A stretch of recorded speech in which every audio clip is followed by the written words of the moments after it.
Hey, good day, everybody. Welcome back to another episode of the Genesis class, live from Jerusalem with Rabbi Chaim Goldberg and Brit Shalom. We've been sharing with Lee Fogel. Always a joy to have him with us.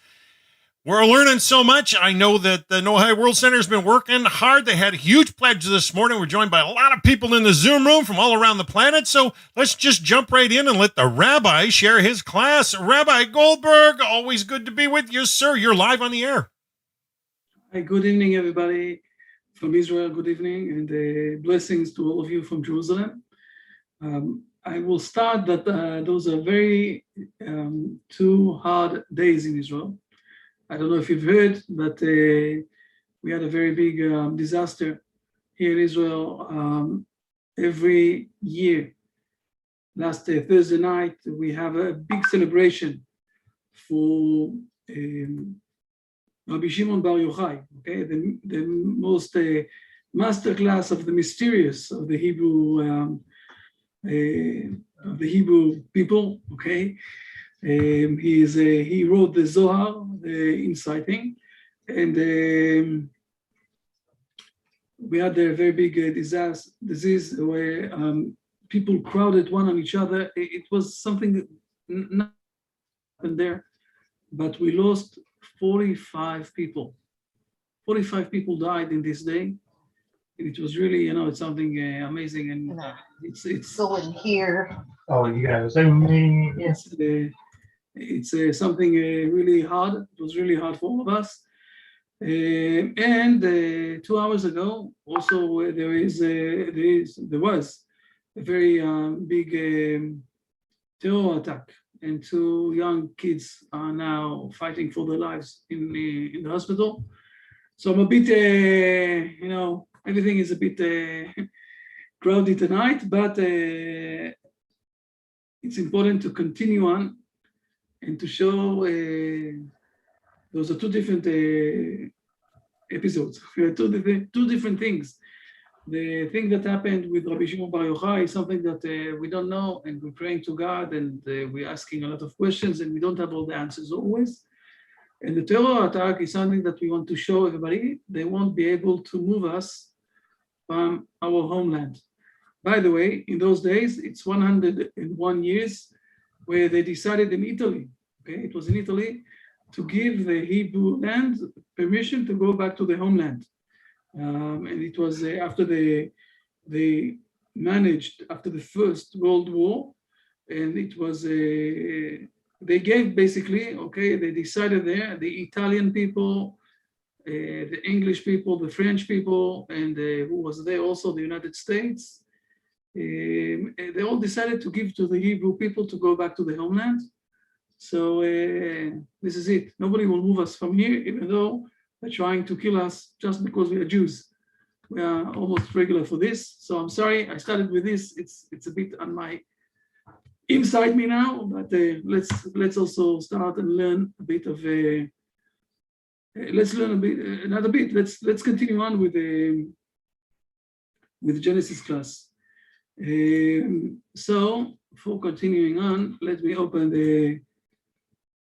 I did the presentation. I saw that presentation is something that's helping everybody to be with us, very concentrated and very exact with the things that I want to say, and people managing to understand it much better. So let's start. We have in Hebrew a very unique wording, I'll say, how to define food, okay? The word ochel is food. Okay, you see here, the word the first word, but we're not saying just ochel, just food. We always say ochel nefesh. What is ochel nefesh? The food that is giving us life. In Hebrew, we have 3 definitions to the soul. We have the nefesh, ruach, and neshama. Okay, soul is neshama. We have before that also,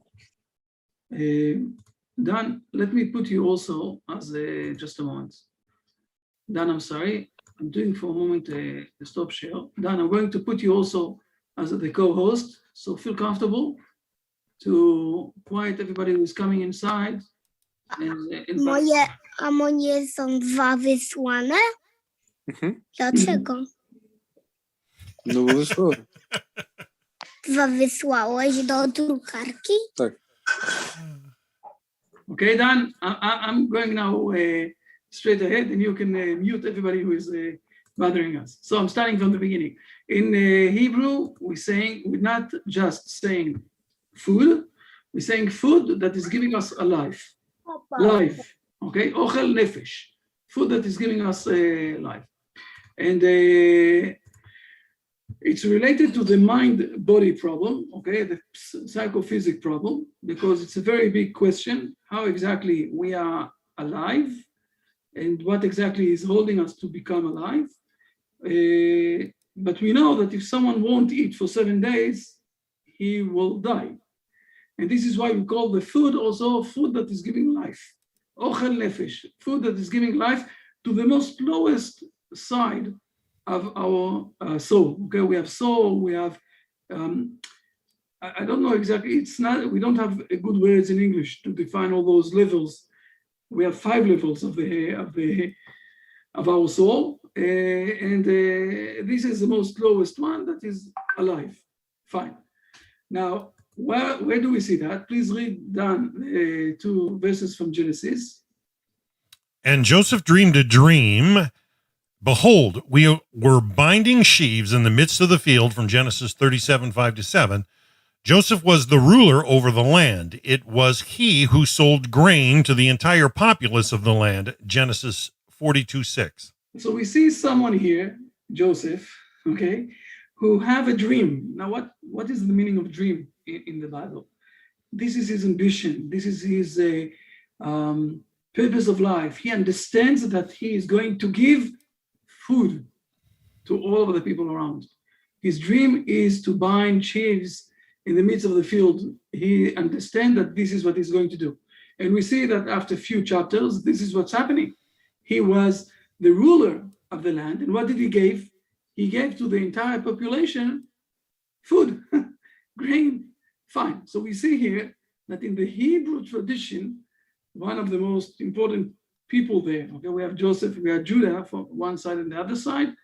Joseph understands that his mission is to give food to everybody. Fine. But we look in another interesting verse that we have. So please read this.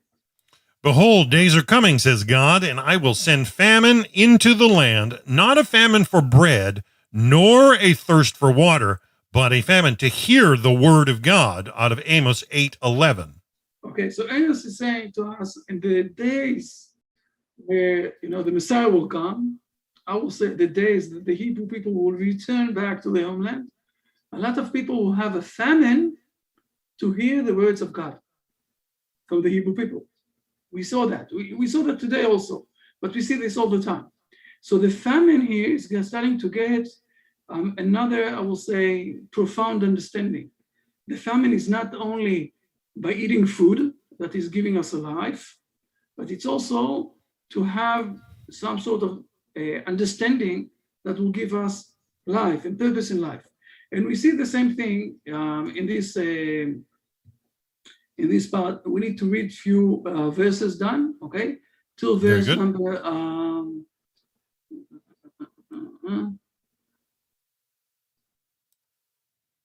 start to read. I will stop you.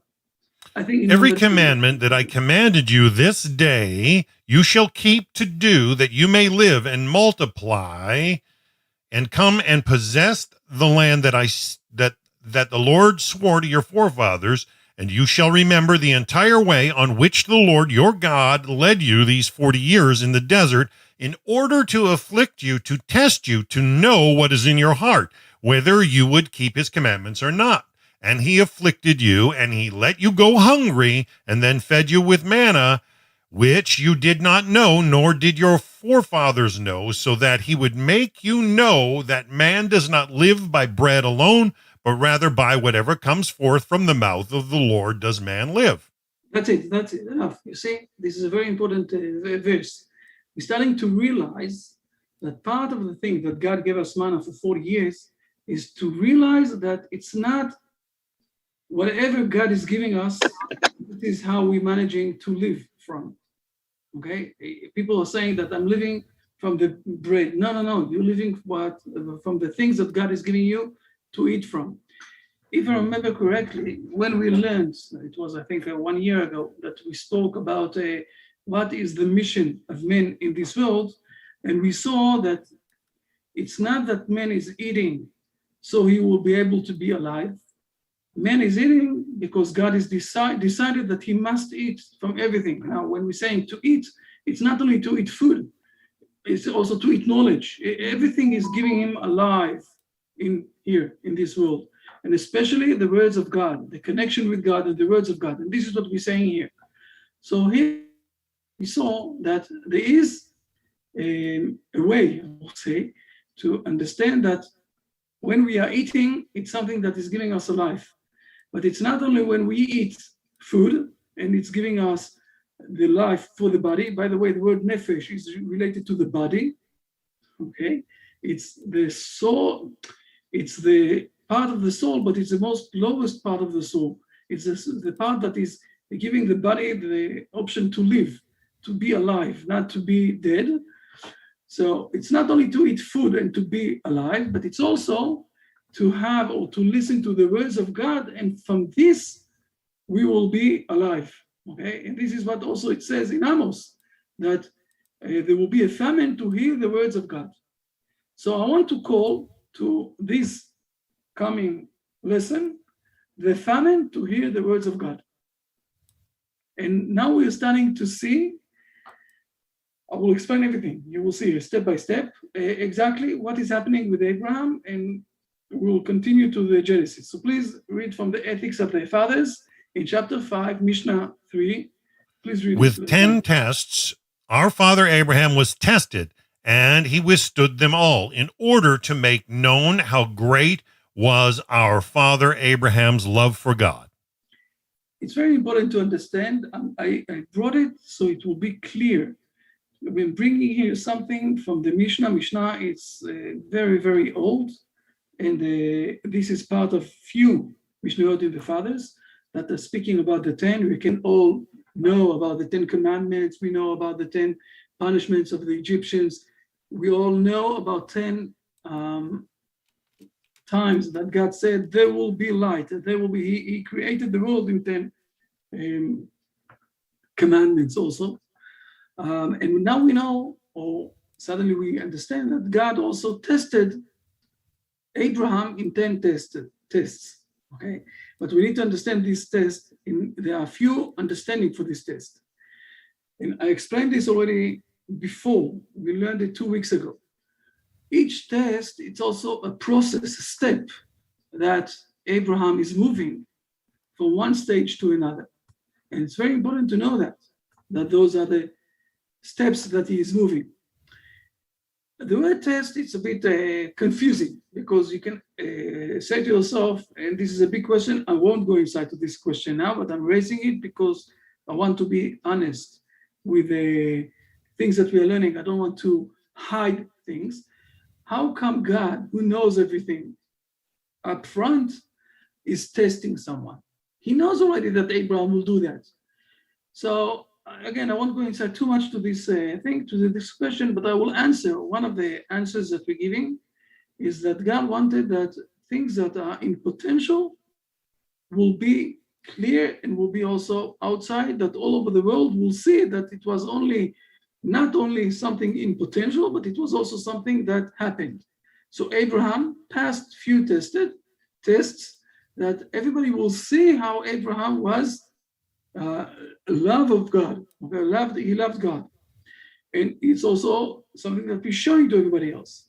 I also explained that those tests are steps that Abraham and Sarah is moving from one step to another to grow up and to become back on the stage that they're supposed to be. And then, only then, Isaac will come to this world.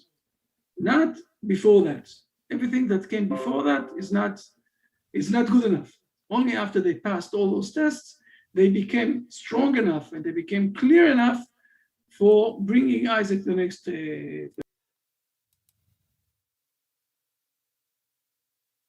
We lost you, Rabbi Chaim. We can't hear you. הרב חיים, לא שומעים אותך, אתה במיוט. Now you can hear me? Yes. I don't know what happened. Okay, fair enough. So, and for example, okay, I want to remind us things that we spoke 2 weeks ago. Dan, please read this. Conclusion, Abraham moving on. Hold on, I got so many things up on my screen. Abraham moving on from one place to another in the land of the Hebrews, the land of Israel. It is also a developing journey from Aramean identity to become a Hebrew man. We spoke about this 2 weeks ago. You can go back to the things that are recorded in the YouTube. And we explained that this was test number 3. The test number 3 was not only moving from Haran to the Holy Land, to the Israel land, but it's also changing the identity from Aramean person to Hebrew man. Now I want to speak about test number 4. We came to test number 4. So please, Dan, read test number 4. And there was a famine in the land, and Abram descended to Egypt to sojourn there because the famine was severe in the land. Now, and we said, after God said to him, go forth from your land and everything else to the land that I will show you, suddenly there's a famine. So please read what Rashi is saying to us. A famine in the land, in that land alone, to test him whether he would think ill of the words of the Holy One, blessed be he, who ordered him to go to the land of Canaan, and now he was forcing him to leave it. Okay, so the test is very simple. Let's see if you're going to question God. How come? It's written down very clear. Tested him, to test him. Okay, the famine is to test Abraham. Is he going to accept this thing? Or he's going to ask God, you brought me to this land to show me that nothing is working here. Why did you brought me to this land? And we know that Abraham didn't ask any questions. He said to God, fine, you took me to here. Now I understand that I need to move to somewhere else, but thank you very much for the land that you gave me, even though it's a land with famine. Fine, so this was test number 4. We spoke about this. Let's continue on to test number 5. Okay, we all set up. It's a long one. Please read all of this. Test number 5. And there was a famine in the land, and Abram descended to Egypt to sojourn there because the famine was severe in the land. Now it came to pass, when he drew near to come to Egypt, that he said to Sarai his wife, behold, now I know that you are a woman of fair appearance, and it will come to pass when the Egyptians see you that they will say, this is his wife, and they will slay me and let you live. Please say that you are my sister, in order that it go well with me because of you, and that my soul may live because of you. And it came to pass when Abram came to Egypt that the Egyptians saw the woman, that she was very pretty, and Pharaoh's princes saw her, and they praised her to Pharaoh, and the woman was taken to the house of Pharaoh. And he benefited Abram for her sake, and he had flocks and cattle and he-donkeys and men-servants and maid-servants and she-donkeys and camels. And the Lord plagued Pharaoh with great plagues, as well as his household, on account of Sarai, Abram's wife. And Pharaoh summoned Abram, and he said, what is this that you have done to me? Why did you not tell me that she was your wife? Why did you say she is my sister, so that I took her to myself for a wife? And now here is your wife. Take her and go. And Pharaoh commanded men on his behalf, and they escorted him and his wife and all that was his. Genesis 12, 10 to 20. Okay, we finished Genesis 12 here, but what we see here, this test number 5. Test number 5 is that Sarah, that was Abraham's wife, is being taken from, she was taken from him to Pharaoh, and what is he going to do? Okay, what is happening here? How come someone is taking his wife? And we need to realize and to understand this test and what exactly is this test. But there are 2 levels here. There are 3 levels here. So we will start step by step. Okay, you know me already. I'm trying also to bring the things in the profound way, and not only just to say the stories that are written down here, especially because our sages told us that those who think that it's only stories here, they don't understand anything. So I'm trying to bring here much more profound things.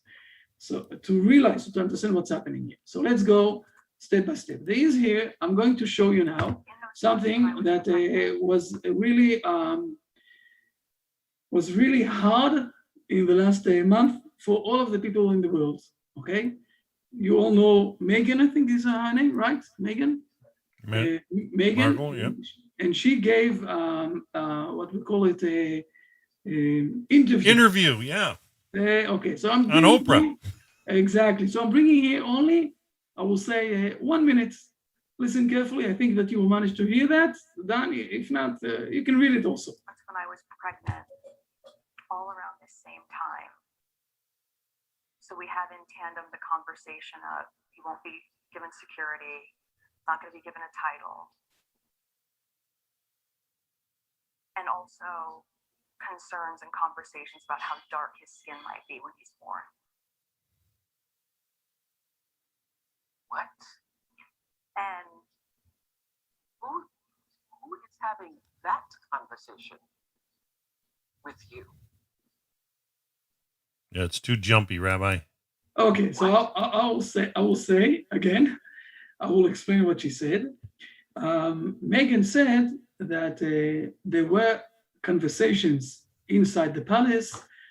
Is their kid or is the kid is going to be dark skinned? How dark? Yes. How dark? That was a is going question to of be? how dark. Exactly. And Oprah is very, surprised. Who is speaking about this thing? Now today, in the modern world, it's something that it's a bit weird. How come you don't need to speak? It's not normal to speak about, the kind of the skin that you have and everything else. In the old days, it was something that was very clear. You can speak about those things. I'm speaking about the old days. I'm not going so far. Let's go 100 years ago. So let's see for a moment something that is very important to understand, to realize. I want to explain a bit what is happening exactly with this king understanding. I don't want to say that they are right. They're not right. But I want to explain what is happening here. It's a bit far for the modern person to understand what's happening here. So for that, we need to remember for a moment, okay? Who was the wife of Adam? Who was the wife of Adam? Adam and Eve. Who was his wife? Eve, that was his wife. She was not only his sister, she was part of his body, okay? They were together, God split them, and suddenly they got married together. Who was the wife of Cain and Abel? It's very simple, okay? We said it already once when we've learned about this thing. Cain and Abel, they were twins that came with them, and they married their twins sister. And there was one twin spare, and they fight again about this spare, and this is where Cain killed Abel, one of the explanations that we have. So please read those verses here, okay? And a man who takes his sister, whether his father's daughter or his mother's daughter, and he sees her nakedness and she sees his nakedness, it is a kind of disgraceful act. And they shall be cut off before the eyes of the members of their people. He uncovered his sister's nakedness. He shall bear his sins, from Leviticus 20:17. For I said, forever will it be built with kindness as the heavens, with which you will establish your faithfulness, from Psalm 89:3. So I will explain what's happening here. It says very simple, and those are the verses. It says that if someone is marrying his sister, it's some sort of a overcome of kindness. Therefore, and it's in Hebrew, it says the word chesed hu, overcome of kindness. Therefore, they're supposed to die, both of them.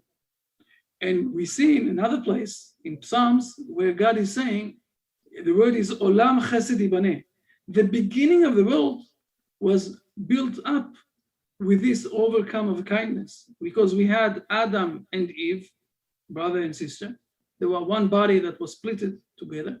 two and came back together. And then we had also Cain and Abel, who married their sisters. So the beginning of the world was overcome of kindness, but it's not the best thing to do. Here we're starting to speak about, I will call it the blue blood, the blood of only of the people that are from my family. I can't go out to other families. I'm going to surprise you all, and let's see for a moment.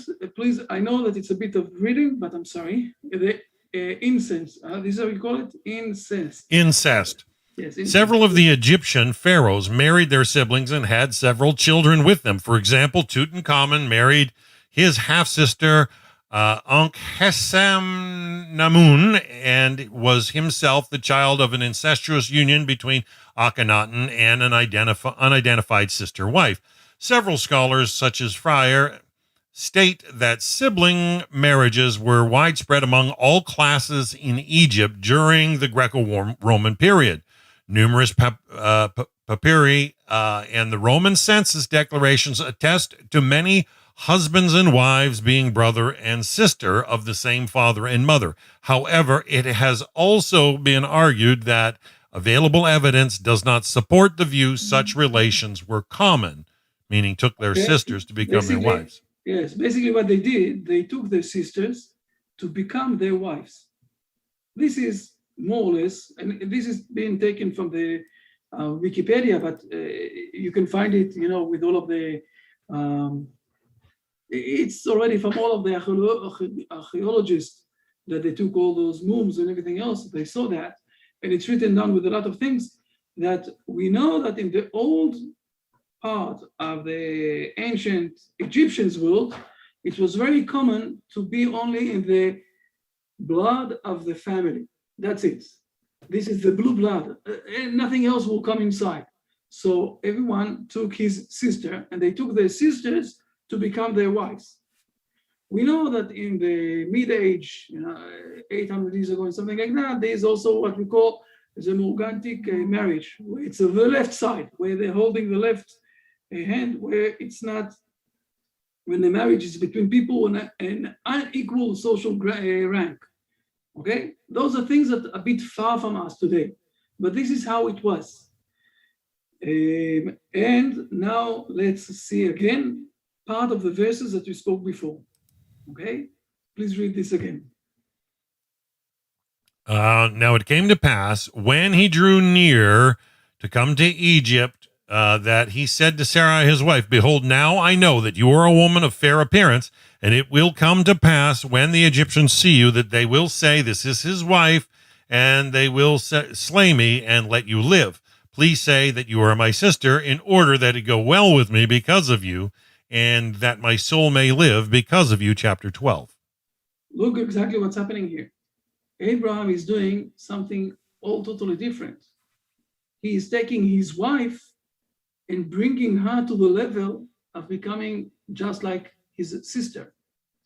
He's giving his wife a level of love and level of quality and level of dignity. I think this is a word, okay? He's giving a lot of, how do you say, kavod?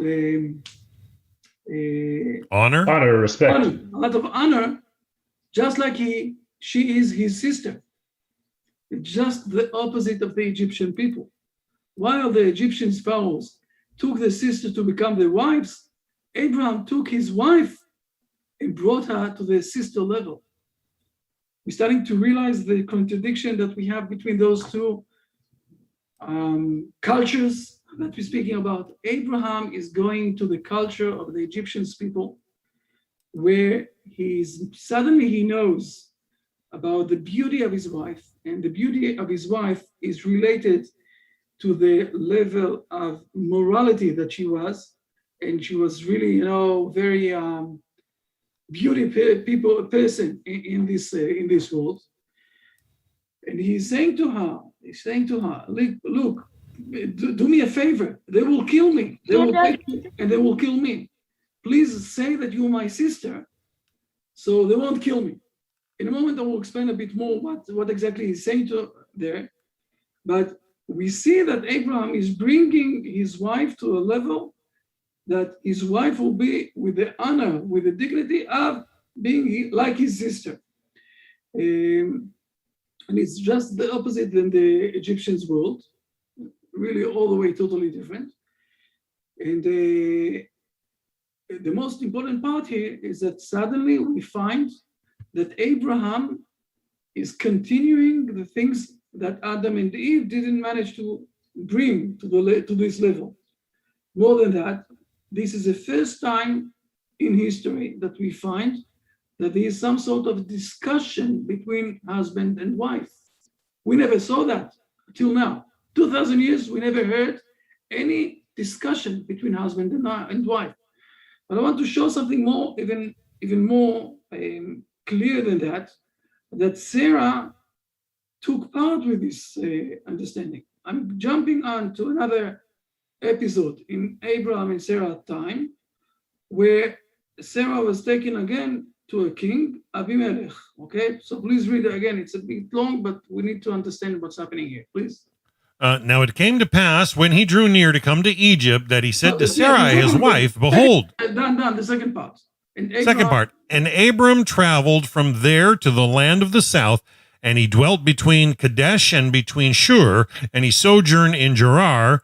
And Abram said about Sarah his wife, she is my sister. And Abimelech, the king of Gerar, sent and took Sarah. And God came to Abimelech in a dream of the night, and he said to him, behold, you are going to die because of the woman whom you have taken, for she is a married woman. And Abimelech had not come near to her. And he said, O Lord, will you kill even a righteous nation? Did he not say to me, she is my sister? And she said, he is my brother.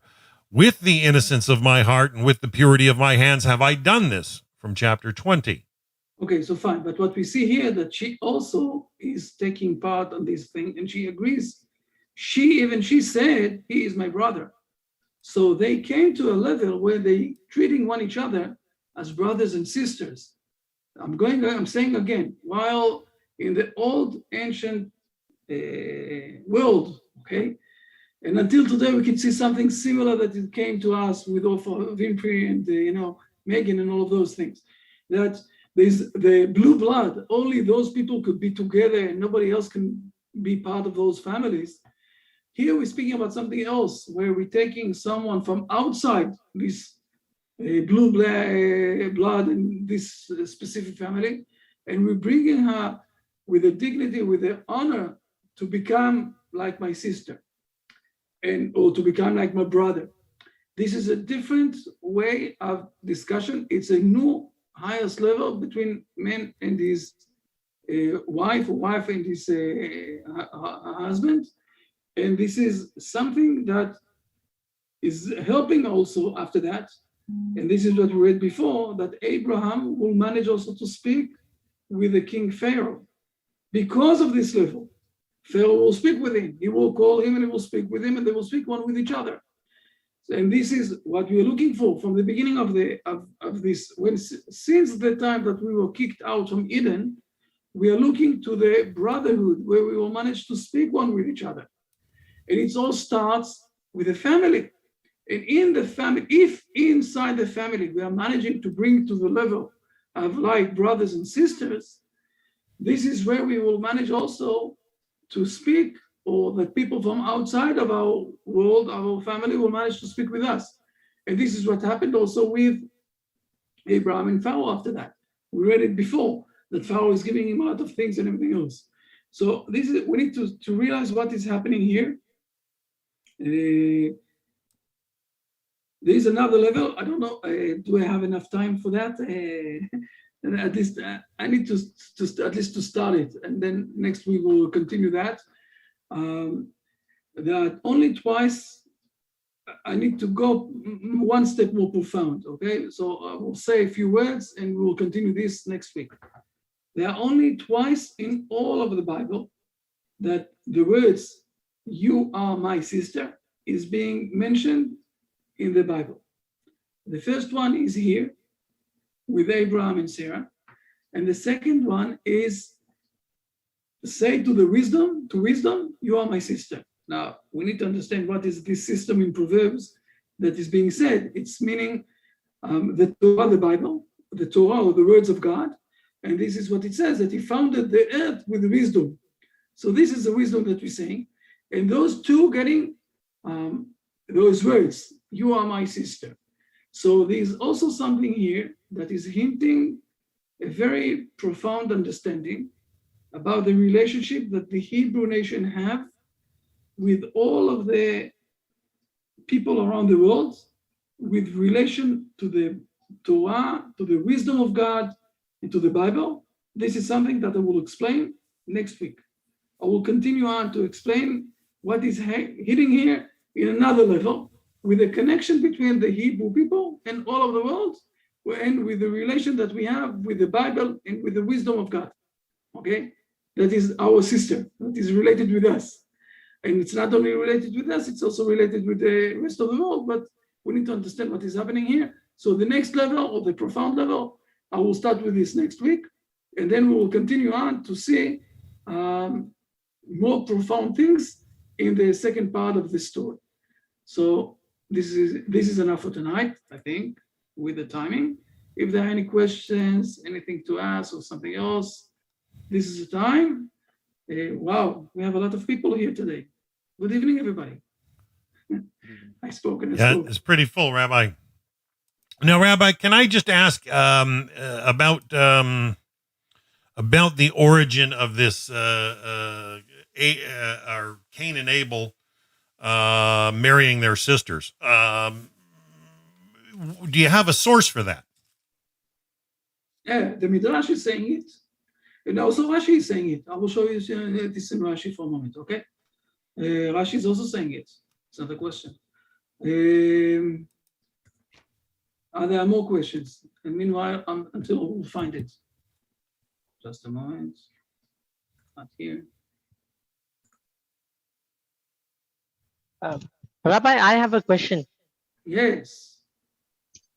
Rabbi, I wanted to ask, is polygamy allowed in Judaism?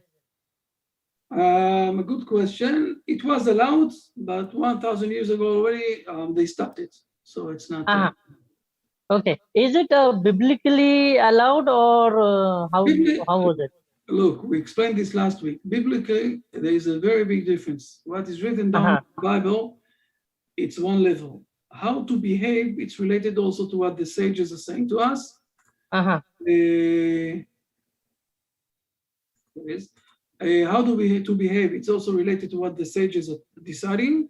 This is the whole Bible that we have, and they decided already for 1,000 years ago that it's not allowed. This thing.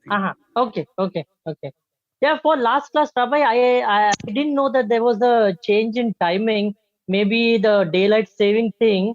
So I used to log in at my normal time, and then there was no class. So I thought maybe somehow class is not happening or something like that. Again, I didn't understand. I didn't catch what you said. The timings of the class have changed, I think. Maybe daylight saving in Israel is not there or something like that. 1 hour, I think there's a difference now. Maybe, I don't know. I'm not checking this all the time. We stayed in the same time, but we did change the clock. But it's also why you need to check this on the internet, I think. Right. Because of the clock change, I did not know about the timings of the class. So, I always logged in 1 hour late for the class. So we are very happy that you managed to. Now, today when you sent the email and said that from after 90 minutes we have the class, then I got to know that the timing is different now. There's time difference. Welcome. Dan, please. Fine. Dan, please read. You see here, read the. No, I already finished reading it. Thanks, Rabbi.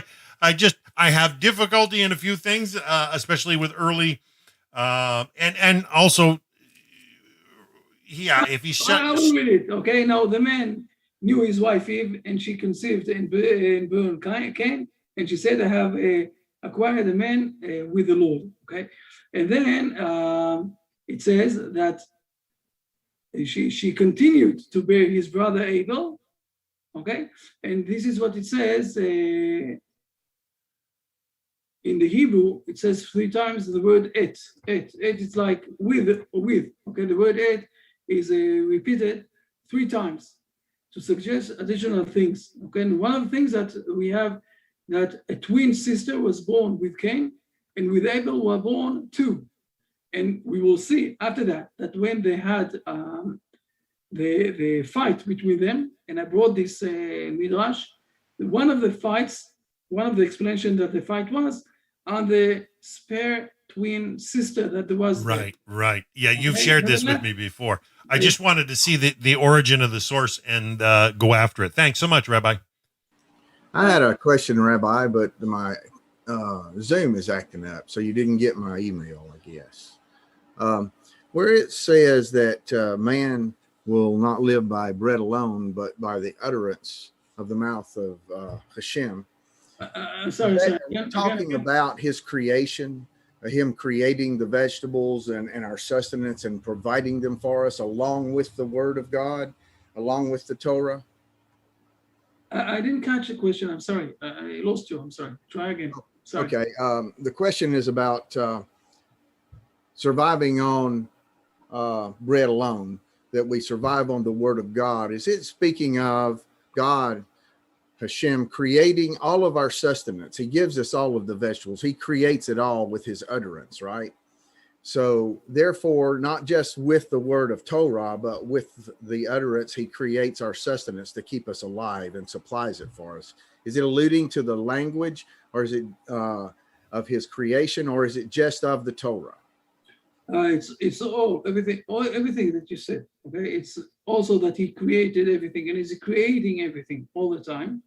And part of the things that he's creating all the food and everything else, and also, and we know that today also with the experiments that we have in the science, that people that are creating things need to sleep less than others and need to eat less than others, because they're getting fulfillment from the spirit of the creation that they are doing.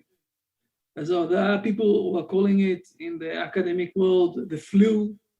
There are people who are calling these other words, but we know that people that are very creative and creating all sorts of things, that they are related to the source of the soul, they don't need to eat too much food like everybody else, and they don't need also to eat to sleep too much like everybody else. It's related also to this thing that part of the things that is fulfilling us and giving us life is not only food. There are also other things that we do. We have a question, Rabbi, in the chat from Michaela. She's asking, it's a little bit of a... We can't see you, Lee, we can't see you. I apologize. Here we go. Okay, fine. All right. So we have a question in the chat from Michaela. It's a bit of a broad question, but we'll take a stab at it. So she asks, how was the Hebrew wife perceived or considered by her husband's family in ancient times? With a lot of honor. There's an agreement that I think nobody really knows, or other nations are doing it, but there is an agreement, a legal agreement between the husband and his wife that is mentioned in the Torah time to bring a very high level expectation from the husband how to treat in honor and in the right way his wife. But it's not the issue now, but it's written down also in the Torah and in Deuteronomy and other places that there is a very clear legal agreement to, I will say it like that, okay? The family in the Hebrew nation is the foundation of everything else. And this thing of the family is very stricted, very important. Right. And the husband have 10 things that he must do to his wife to bring her to a level of honorable situation with everything, with everything that is related to her life, and he is supposed to not to eat. For example, I will give just a very far example. Okay, if someone, let's say a group of criminals kidnapping his wife, he's supposed not to eat anything, to sell everything to bring her back. And we're speaking about 4,000 years ago already, how we are, how the relationship between husband and wife are supposed to be in an honorable way. And this is one of the most important things in the Hebrew nation, the family side. Wow. It's not the issue now, but yeah, you brought that up, Rabbi, several weeks back about the mission for the whole Hebrew people, even though it's to the 70 nations. It has to do with family, and that's so beautiful. Exactly. Okay. Lee, it's a third time I think that I'm taking a lot of your time, so it's quite all right. Dan, do we have anything coming in from the internet, either from live or elsewhere? Yeah, we've had a good crowd on YouTube. I've been trying to answer some questions. I mean, James was asking about explanation as to why Abraham didn't call her both sister and wife, and it wasn't that a choice as well. And so I thought that it was more that Abraham was more concerned that they might kill him. It was what their wicked desire was. Whereas, the story, the way I believe it was read with the king and even Abimelech, was that they were honorable men. They were kings. And I think that was the point Rabbi was trying to pull out, that the royals look at things a certain way, and their concerns are at a different level. And I think there was something great in there. And but he brought out a real good truth about family. So other than that, there's been a good group on there, but a lot of people are listening. Rabbi's really holding their attention. So Lee, you go to town, sir. Okay. So first of all, we will continue on next week with this issue, and I hope we'll finalize it. We'll see this is also in another profound level, and also more things about this part, and then we'll continue on to the next test of Abraham. So Lee, this is your time now. Let's continue with the Brit Shalom. The Brit Shalom book is also very, very important. How to behave, how to relate one with each other. Lee, it's your time. Thanks, Rabbi Chaim. Thanks, everybody. Hi, Shavua Tov. I hope everybody's starting off with a good week. I'm not sure if we mentioned it in the beginning, but we had a terrible accident here in Israel, so we'll dedicate our. Okay, great. So we'll dedicate our learning for those unfortunately passed away or who need healing. So we are. Let me just share my screen. I'm not able to share my screen. It says it's disabled. You can. Now I can? Yeah. Now I can. Good. Very good. Great. All right. Thank you. So thanks, everybody. Yeah, we're holding a Brit Shalom, daily living for Noahides, practical application of Noahide law in daily life. We are in the third section where I broke up these chapters into sections. We're in the third section here of Man and Fellow, the laws of the state. Both chapters 9 and 10 have been a little bit drier. We'll get through the kind of black and white laws. So some discussion to be had there, but maybe some deeper kind of more philosophical and spiritual matters we'll discuss in the last section of Man and Self. And as we've said in past sessions, I urge you all to grab a copy in whichever language is most convenient, and to read before and after, and gather questions either for our sessions here or for the website. Just a second. Here we go. I'm pretty sure that we finished chapter 9, the judicial systems. Okay, only be done after the deliberation. Okay, great. So we're on to the laws of the state. The laws of the state. Okay, clause number 1. The state is obligated to introduce laws and regulations for the betterment of society at large. The establishment of fair laws is included in the Noahide laws, which mandates a court system. I'll read also clause number 2, but I'll mention a side point. Okay, so it's the obligation of the state, right? And then it is an obligation, obviously, on the citizens to obey the laws of the state that do not contradict the 7 Noahide laws. What I wanted to mention is that obviously this is one of the 7, if you will, cardinal Noahide laws to establish the court system to keep everything else in place. And as we see, it's for the betterment of society. For as we said in past weeks, the famous statement in the Ethics of the Fathers to pray for the betterment of the government, because the government keeps society glued together. But this is not only a practical matter. This is actually a religious duty, right? So when we're voting and when we're putting honorable people putting them in office as public servants, and when we're obeying laws, we are not only keeping society together. This is we see this as a religious obligation, both Jews and Noahides alike.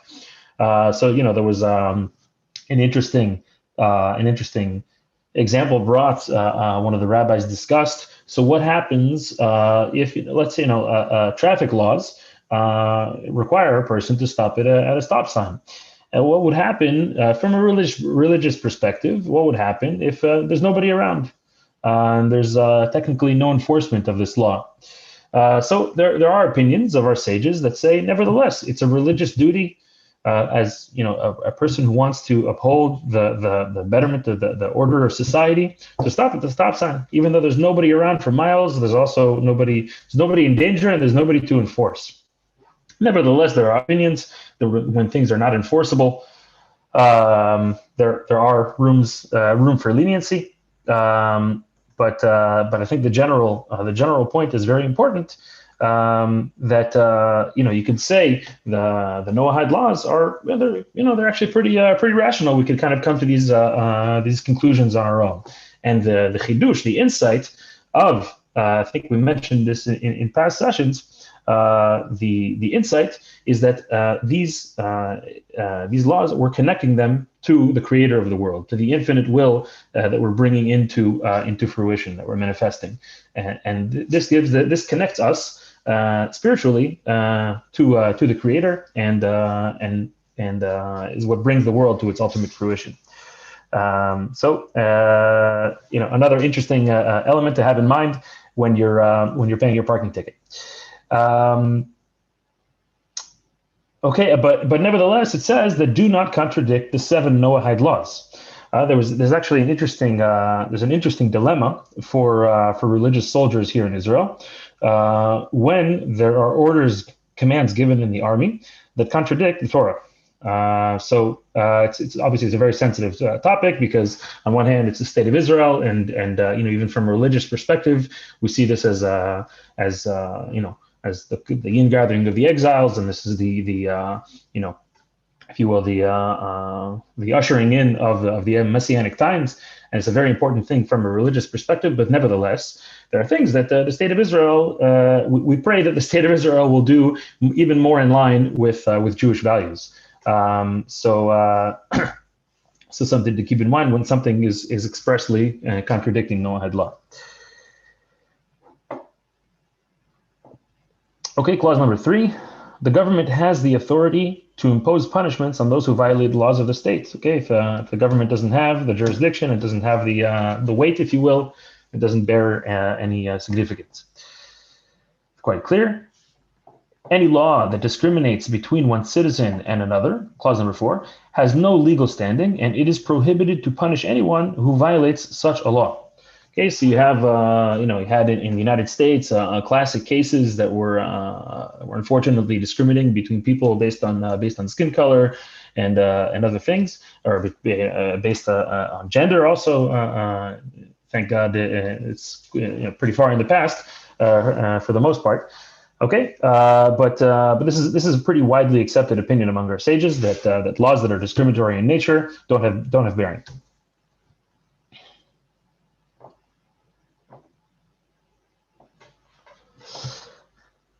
Clause number 5, in this context, the state is any government accepted by the people that has control over currency, i.e. money, and military force.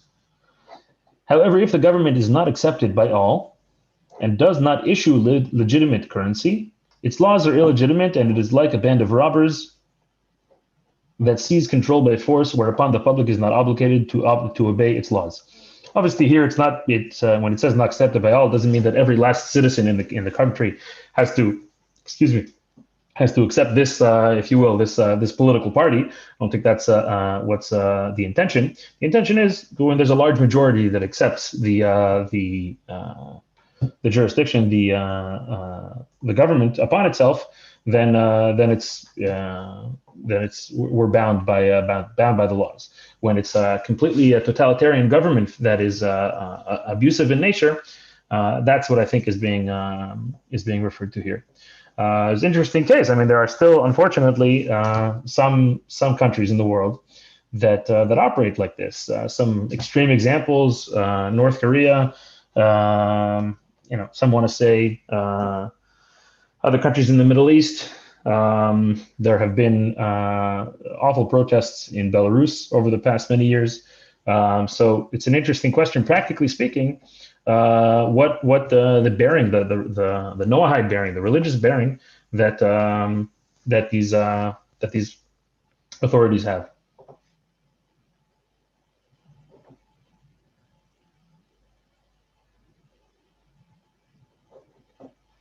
Clause number 6: defensive war is permissible, and war to save another nation under attack is also permissible. Offensive war requires the approval of a prominent moral figure. This is something we've spoken about many, many times. Right? You could say we want peace so much that we're never going to go to war, and we're never going to pick up a sword or going to pick up have to use certain tools of destruction. Right? But the Torah is trying to teach us the middle path between kindness and judgment, and when each attribute is appropriate. There are there's a couple of poignant, tragic, if you will, examples that Rabbi Shirky has brought up in the past. Unfortunately, brought up also here in Israel among some in authority, of cases where our enemies, who are actively plotting against us, use civilians as human shields. And what is an Israeli soldier supposed to do in such a situation? And there was a situation that Rabbi Shirky recalls in one of his classes, that there was a building that the army knew that there were terrorists plotting an attack in this building. And again, they placed human shields in the windows, and the army stood down. And not only did the army stand down, these terrorists then went on to commit terrorist acts and killed Jewish civilians. And he brings this as a very unfortunate but very practical, real example of this very fine balance. We're not a ruthless people, and the Torah is not teaching mercilessness. But it's very, very important to understand that defense is part of holiness. And so again, this is a fine line between these attributes that we've spoken about in different sessions. I have something in the chat here. Right. Likewise, Lisette, terrible accident that happened here in Israel, and we pray for everybody's healing.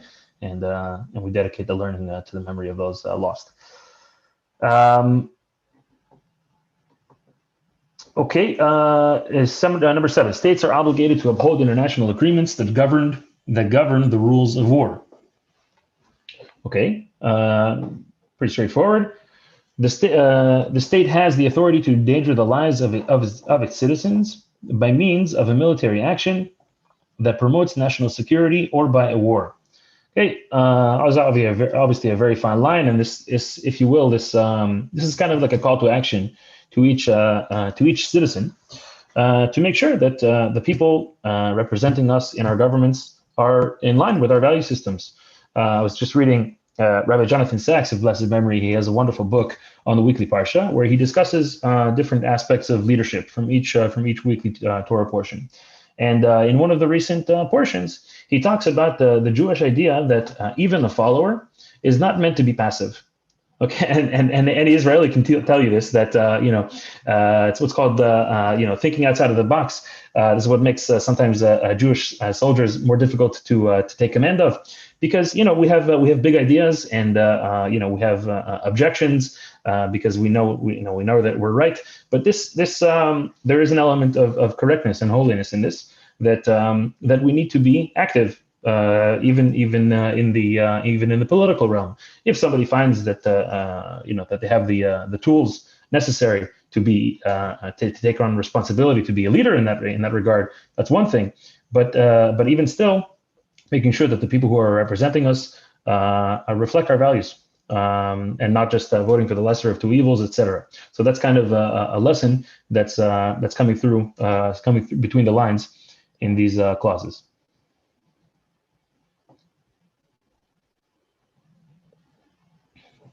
Okay, proper conduct in wartime.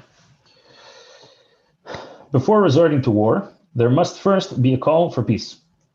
Now, there's a difference among the sages, a difference of opinion among the sages, if this is what kind of war this is referring to. Right, as we stated above, there's defensive war, there's offensive war, and Rashi, the commentator, one of the chief commentators that Rabbi Chaim often brings in the Torah, says this is speaking specifically about an optional war.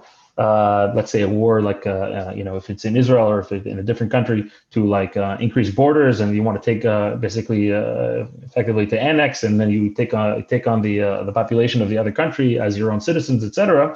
So Rashi says that this is referring to an optional war. Other sages disagree and say that it applies to basically to any type of war.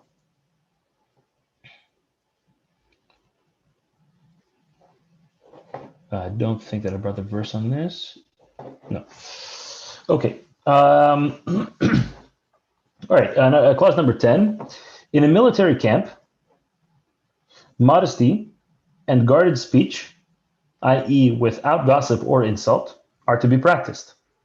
Now, I want to turn here to the verses in question. This is from Deuteronomy 23. I opened it up here. Here we go. Okay, so Dan, do you want to read for us here verses 10 to 15? Yeah. 10. When a camp goes out against your enemies, you shall beware of everything evil. If there is among you a man who is unclean because of a nocturnal emission, he shall go outside of the camp. He shall not come within the camp. And it shall be towards evening, he shall bathe in water, and when the sun sets, he may come within the camp. And you shall have a designated place outside the camp so that you can go out there to use it as a privy. Like and a you shall, bathhouse. privacy, I guess. And you shall keep a stake in addition to your weapons, and it shall be when you sit down outside to relieve yourself, you shall dig with it, and you shall return and cover your excrement, for the Lord your God goes along in the midst of your camp to rescue you and to deliver your enemies before you. Therefore, your camp shall be holy, so that he should not see anything unseemly among you and would turn away from you. Okay, so this is an element that we've spoken that pervades all of our learning, that the Torah is a Torah of life. It speaks about all avenues of life, from the individual to the collective, in business dealings, in the bedroom, in war, in etc., and obviously in childhood education, all avenues of life. And the underlying teaching that pervades all of our learning is that in these if you will, seemingly mundane, or this here is talking about politics and governments and wartime, things that may seem mundane or very physical in nature. They are holy acts, and they are commandments that are connecting us with the Creator. And if so, then we need to make sure that we're engaging in them in the proper fashion. Okay, so here it's talking about physical cleanliness. And we saw above in Rabbi Sherky's explanation also with regard to speech, not only because we're in the middle of a religious act, we're in the middle of a religious duty, right? And there's something that some groups of Jews recite before fulfilling a certain commandment. It's like a meditation or a prelude or an introduction to fulfilling the mitzvah, to fulfilling the commandment, reminding us before we come and do it that what we're going to do, it's not just, we're not just saying a blessing to just say some words in order to permit the food that we're about to eat. Right now, we're fulfilling the will of God that he's, giving us this food, and we're going to take it and do good things with it, etc. And so too here, we're fulfilling a holy act in either in defending ourselves, or if we have to also be, active in war. And not only this, but while we're doing it, we also have to remain holy. An example that one of my friends gave about people who are new or like newly becoming religious, they get super excited. There's something called like the Jerusalem fever, I forget what it's called, the Jerusalem syndrome or something. That people get really, really excited about the religious acts and ritual, and like you could kind of picture to yourself the guy's like running to go pray with a quorum, and he like runs over an old lady on the way to the prayer. So while we're going to do a holy act, we also have to remain holy in the process. So again, another heavy intention to have in mind in something as grave as war, whenever it's necessary. But the same general idea is relevant to everything that we've learned.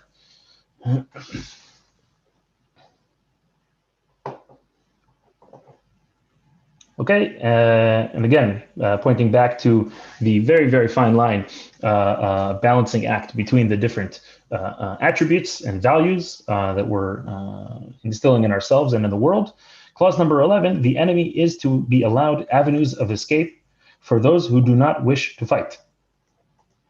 Okay, there are exceptions to this rule. At least in Jewish law, there were certain wars in which it was like a total annihilation, and that's a separate question. I can dig into it. Hopefully, we'll get there with Rabbi Chaim in our Torah learning. But largely we see here that even when we are activating the attribute of judgment and justice, we still have to retain an element of mercy, but also not to confuse the two, because they can be very easily confused, and we have very painful situations, as we mentioned above, about the Israeli soldiers, etc. Just have a question here from Luana. Falling while losing war, and Concord's position warfare periods of danger, lest you be found unworthy. Great. Okay. So Uwana is I hope I'm pronouncing that correctly. But he says like this: I've read the lashon hara, or read evil speech, or the gossip and insult, etc., as we said before, invokes the heavenly courts, as does sitting below a falling wall and participating in war. I imagine that calling courts into session and warfare are periods of danger, lest you be found unworthy. This is a great point, that certain things activate or bring to the forefront the divine attribute of judgment. Right. So like when I go and tell my friend that he's not behaving well, I'd better make sure that I am behaving well in that instance, or in that particular realm, or generally. And so too, as he's saying here, when a person is, this is why generally speaking, Luana, we also we're commanded to prevent danger and to avoid the danger and risk. You're saying here a falling wall, etc. We discussed this in the past, that if you have dangerous things in your house, how do you call them, sockets that are not strong, and the original commandment being like, right, to put a fence around a person's roof, etc. So we're commanded to avoid danger when it's unnecessary. But when it is necessary, we better make sure that we're doing what God, that we're aligned with what God wants from us, because we are activating this attribute of judgment in the world. Okay, so Berlin, maybe I'll get to it at the end. She's asking about head covering. We're at 9:10. Maybe we'll just finish the chapter and we'll come back to your question. Okay, anyone in the first year of marriage is exempt from military service. Okay, we also have here the verses discussing so. There are other cases when a person bought a vineyard, etc. Certain cases that exempt a person from the military service. The book that I've mentioned many times, Sefer HaChinuch, discusses this commandment that a man should basically dwell with should be concentrated on his marriage basically for the first year. And it applies to if they're both newly married, or it applies if they've been married before, they've been married in the past. But the emphasis is clear that we should do what we can to avoid distractions, to basically build this foundation for our lives together. So despite the very important value of being part of the collective, right, in military service, nevertheless, the family unit, as Rabbi Chaim mentioned previously, is also a very, very core part of the collective. So again, this is a very, very fine line where we need our oral tradition to teach us, when is something appropriate and when is it not. So this basically wraps up this chapter. We're at basically 9:15. So I think we'll just take the couple of questions we have in the chat, and then we'll start on chapter 11, which kicks us off into the last section of the book next session. So congrats. So we've made it to the last section. Berlin asks about head covering. Are Noahides allowed to wear head coverings for women if they're married? So certainly they're allowed. We discussed this in the past, that in generations past it was quite common, both for Jew and non-Jew alike. And we discussed why, because a woman's physique, and in particular a woman's flowing hair, it's a thing of beauty, and it's we view it as something that should be unique to her husband. That's a piece of her beauty that should be shared only with her husband. Nevertheless, it's not a requirement upon Noahide women. So I hope that answers the question. Angelica is saying she likes to wear the head covering when she's visiting synagogue. Right, this is a wonderful practice. Also in terms of modesty, and also in terms of respect for the place of worship.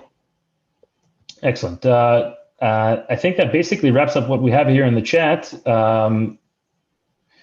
Okay, great. Linda is saying she wears it for class. So great work, and keep it up. And thank you for including me all in your learning. Do we have anything else, Dan, in the chat online? Been getting into a big discussion on national boundaries and the difference between a tribe and a people and a nation, and the argument coming up about native rights and things of this nature. And I'm trying to be clear that national identity is actually defined by boundary, and tried to talk about laws of ownership of land. And how the native, especially natives here in the West, initially they were a tribal people that did not hold a man could own land. In fact, they believed that that it was owned by all and communal. But these notions have to progress, and I tried to be clear that the promise to Abraham was that the Hebrew people, a great nation, would be, and also the 70 nations from the flood, and that includes boundary lines and markers. It's a big discussion, and it's veins of gold that can branch out into many areas. So we're holding our mud here on YouTube. Been a good chat, a little more people than last week, and we're joined by a few nice people on Facebook as well. Excellent. Yeah, we had. I'm not sure if we introduced him. We had somebody message me on the Facebook chat. by the name of Kiran. So he joined us here in the Zoom this week, I see. So welcome, Kiran. Yes, I see my friends the Murdochs were here as well. Always good to see the McConaughey's over in the UK, and James and Angela, and big crowd tonight. Even from Hans down in South America, and Netsack way up in Eastern Europe. It's just a beautiful class. Everyone. It's a joy, and I think everybody's excited because you had such a big asking any questions, meeting sir? this morning. I Hi, Kiran. Hello. Hello? You wanted to say something, Kiran? Hello. Yeah, we can hear you. Hello. This is Kiran. I'm from the state of Telangana, Hyderabad. We are under I'm sorry, where? Rabbi Yehoshua Yacobi, which is under Noahide World Center. Beautiful. We are self-declared Noahides here, sir. We are having regular classes in Zoom with Rabbi Aaron Giller, sir, and with Rabbi Chaim Richmond, sir, and with Chaim Goldberg, sir, also. We are getting material and prayer books, and also we are having nice guidance about Brit Shalom and Noahide Siddur. Nice. Amazing. Giving some material also in our own language. They are transliterating those prayers in our language. And they are giving also the Hebrew, basic Hebrew course for us. Now we are able to read some prayers in Hebrew also. Amazing. Thank you, Kiran, for joining us. We discussed in the past sessions that we had a couple of translations go live, get launched over the past few months. So wonderful. I'm not sure if there's one exactly in the language you speak, but we urge everybody, as we said in this session, to take an active role, to be an active participant. So if you see something is lacking, go pick it up and go do it. Take initiative. If you're able to, yeah. And do it under the Hashem. Yeah, it's beautiful. Fine. I think that we need to close it now, the session. Well, Rabbi, I am having people online. Jacqueline has asked, when is the next Noahide pledge? So she can get in touch. I'll try and give her a place where she can get in touch. You aiming in another month? Or? It depends on Michaela. When Michaela will have the time, we will do it. Sure thing. If he's Italian, of course. No worries. It will be another month or something like that, yes. Hopefully it will be another month. Excellent. So we're going to sign off for today, folks.